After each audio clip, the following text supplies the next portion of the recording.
तो मौर्य काल के बारे में एक एक चीज़ हम नोट करें, इससे पहले कुछ चीज़ें सुन लीजिए ताकि आपको आसानी होगी समझने के लिए। जैसे कि इतिहासकारों के अनुसार छत्तीसगढ़ जो है मौर्य काल से संबंधित है, और हम लोग मौर्य काल पढ़ रहे हैं, इसका मतलब यह है कि वो संबंधित रहा होगा। लेकिन कुछ कुछ एविडेंसेस होती है, कुछ कुछ इसके प्रमाण है जिससे यह प्रमाणित होती है कि छत्तीसगढ़ मौर्य काल से संबंधित था। सम्राट अशोक के बारे में हर कोई जानते हैं। सम्राट अशोक जो है ऐसे पहले शासक हुए जिन्होंने अभिलेख लिखने की परंपरा शुरू की।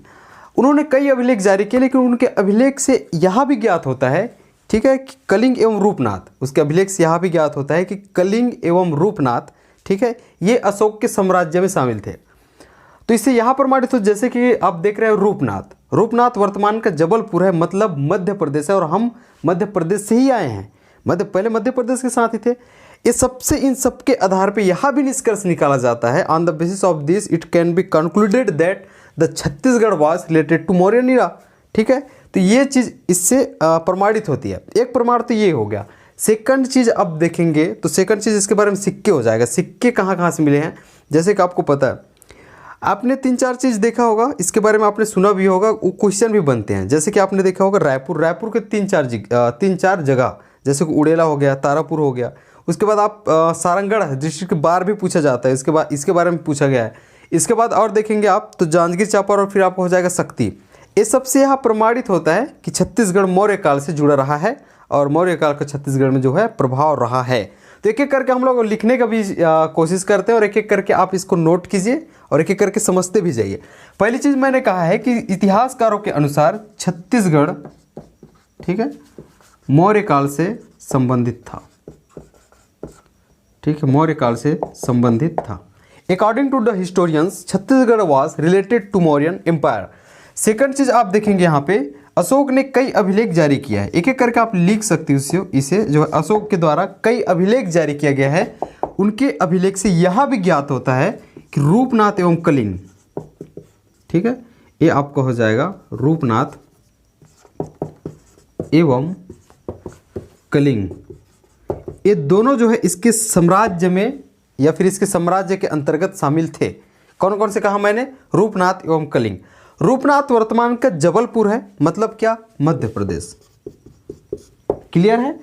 तो इस सब के आधार पर जैसे कि आप देख पा रहे हो, रूपनाथ वर्तमान का जबलपुर मतलब मध्य प्रदेश, और हम लोग जो है मध्य प्रदेश से ही आए। जब रूपनाथ का उल्लेख है, जबलपुर इसका वर्तमान है और ये मध्य प्रदेश है, इसका उल्लेख है। इन सबके आधारों से यहाँ निष्कर्ष निकाला जाता है। इस सबके आधारों से यहाँ माना जाता है कि छत्तीसगढ़ भी मौर्य काल से संबंधित था, ठीक है। तो यहाँ आप लिख सकते हो इस आधार पे या फिर इन आधारों पर, ठीक है, इन आधारों से या फिर पर, ठीक है, यह निष्कर्ष निकाला जाता है या फिर यह माना जाता है कि छत्तीसगढ़ जो है, ठीक है, मौर्य काल से संबंधित था। क्लियर है। तो यहाँ तक चीज़ें आपकी क्लियर हो चुकी होंगी, ऐसा मैं मान के चलता हूँ। अब इसके बारे में और कुछ कुछ प्रमाण होगा, ठीक है, कुछ कुछ और देखना, जैसे सिक्के। तो इसके बारे में अब इसके प्रमाण करके एक आप हेडिंग डाल सकते हो छोटा सा, ठीक है। एक प्रमाण तो ये हो गया आपका अशोक वाला, ठीक है। अब इसके बारे में और देखेंगे जहाँ से क्वेश्चन बनता है। प्रमाण के रूप में 3 चीज़ें पे अभी फोकस आपको करनी है, ठीक है। पहला ही आपका रहेगा सिक्के, क्वाइंस। दूसरा चीज़ आपका रहेगा इंस्क्रिप्शन, या बोल सकते हो इसको अभिलेख। तीसरा चीज़ आपको फोकस करना है, ये आपने सुनी होगी, चीनी यात्री फेनसांग, ठीक है, इनके बारे में आपको देखना है। इसके अलावा और है, मूर्तियों पे भी हमें चर्चा करनी है, ठीक है। तो एक एक करके हम लोग देखने की कोशिश करते हैं। इनके सिक्के के बारे में बताने से पहले मैं बता दूं, आपने सुना होगा पंच मार्क्ड क्वाइंस, ठीक है। इसका मतलब यह है आहत सिक्के। आगे आएगा मैं इसको समझाऊंगा। इनके बारे में एक विशेषता लिख लेंगे, इसके सिक्के के बारे में, आहत सिक्के, ठीक, ये बहुत इंपॉर्टेंट है।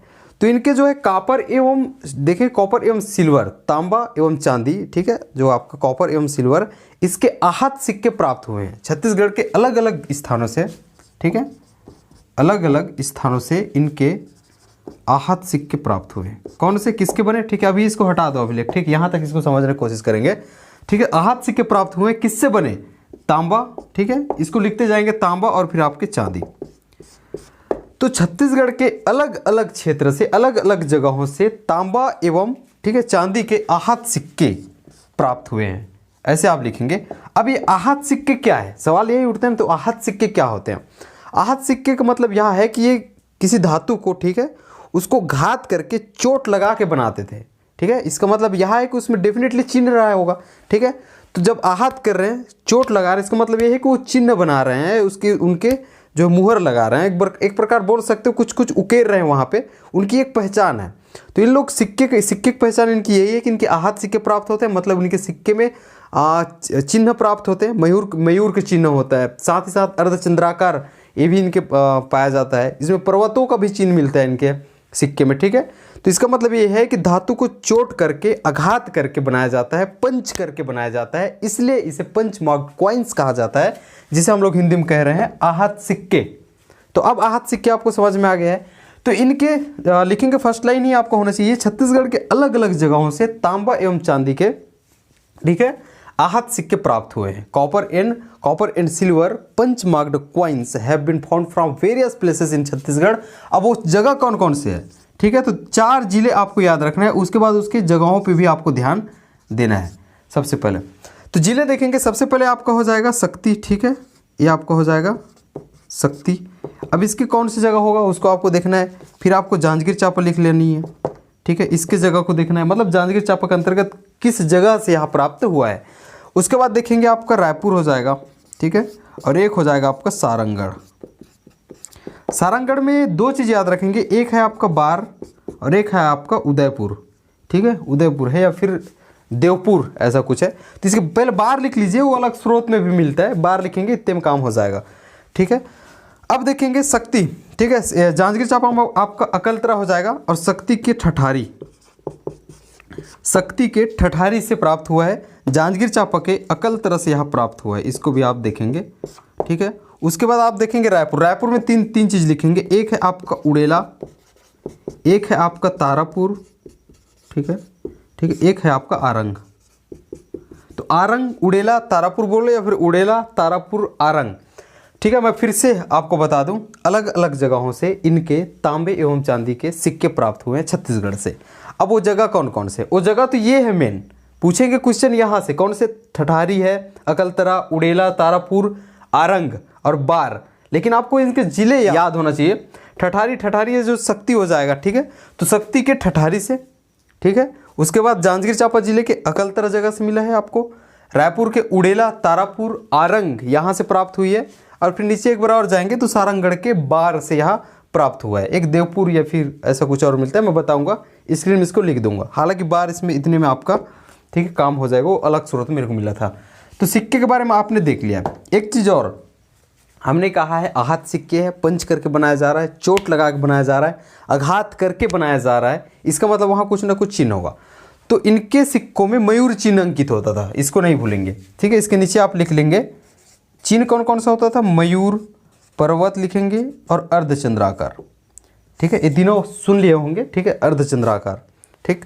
तो मयूर, पर्वत, अर्धचंद्राकार ये चिन्ह इनके सिक्कों पे होता था, ठीक है, इसको नहीं भूलेंगे। मयूर चिन्ह तो होता ही होता था। और मयूर चिन्ह जिस भी सिक्के में था, मयूर चिन्ह जो है, जो भी सिक्के में था, इतिहासकार से कहते हैं कि उनका संबंध मौर्यों से था, इसको भी आप लिख के रखेंगे, ठीक है। तो ये मयूर चिन्ह होता था, इससे यहाँ, ठीक है, माना जाता है, ठीक है, माना जाता है इनका राज चिन्ह मयूर रहा होगा। तो इनका राज चिन्ह मयूर भी है, ठीक है, लेकिन ये किससे पता चलता है, इनके सिक्कों से ही पता चलता है, इसको भी देखेंगे। तो इनका राज चिन्ह और लिख लो यहाँ पे, इनका राज चिन्ह क्या है,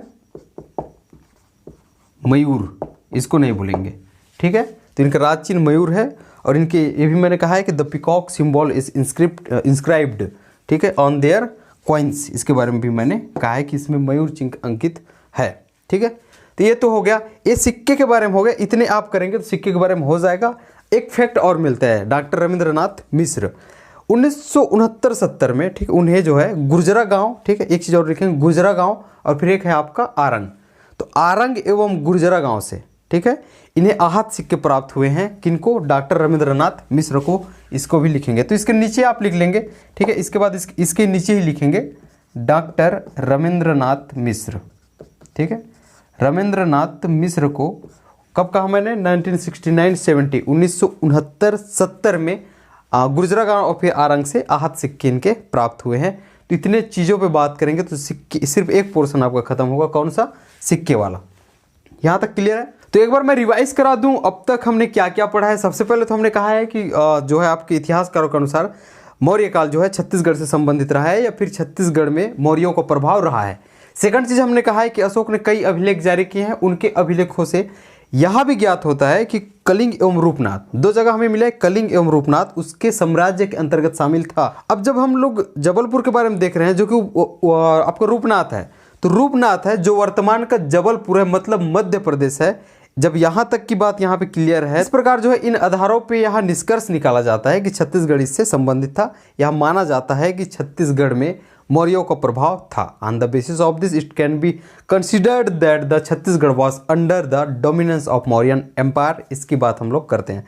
इसके आगे मैंने कहा है कि कई और एविडेंसेस है जिस आधार पर यह माना जा सकता है कि छत्तीसगढ़ जो है मौर्य काल से संबंधित रहा है। उनमें से पहला हमने देखा है सिक्के, अभी अभी पढ़ा। उसके बाद हम अब अभिलेख देखेंगे। इसके आगे हम लोग फिर चीनी यात्री का वेनसांग का विवरण देखेंगे, फिर मूर्तियों पे फिर भी चलेंगे, ठीक है, फिर आगे चलेंगे। तो इस प्रकार सिक्कों के बारे में भी हमने कहा है, इनके कॉइन्स के बारे में भी हमने कहा है कि कॉपर हो गया, copper, silver, punch marked coins have been found from various places in Chhattisgarh. कौन कौन से हमने कहा है? आपके शक्ति जिले का ठठारी हो गया, जांजगीर चांपा, अकलतरा, रायपुर के उड़ेला, तारापुर, और फिर आपका हो जाएगा सारंगगढ़ के बारे में देखेंगे। इस जिले के बार, ठीक है, बार लिखेंगे, यहाँ से इनके आहत सिक्के प्राप्त हुए हैं। और अच्छा एक इनकी खासियत थी कौन सी? आहत सिक्के, ठीक है, आहत सिक्के इनके प्राप्त होते जो कि पंच करके, ठीक है ना, आघात करके, चोट करके बनाया जाता है, उसमें चोट लगा के बनाया जाता है। और ऑब्वियसली वहाँ पे चिन्ह तो रहेंगे, तो उनके सिक्कों में मयूर चिन्ह मिलता है, पर्वत चिन्ह मिलता है, अर्धचंद्राकार जैसी चीज़ें मिलती हैं। मयूर चिन्ह जो वाले सिक्के होते हैं, मयूर चिन्ह वाले जितने भी सिक्के हैं इतिहासकारों के हम मानना है कि वो मौर्यों से संबंधित है। इनके राज चिन्ह मयूर हमने कहा है। और फिर आपके गुर्जरा गांव और फिर आरंग से, ठीक है, गुर्जरा गांव और आरंग से डॉक्टर रविंद्रनाथ मिश्र को 1969-70 में, ठीक है, क्या मिला है? आहत सिक्के प्राप्त हुए हैं जो कि मौर्यकालीन सिक्के हैं।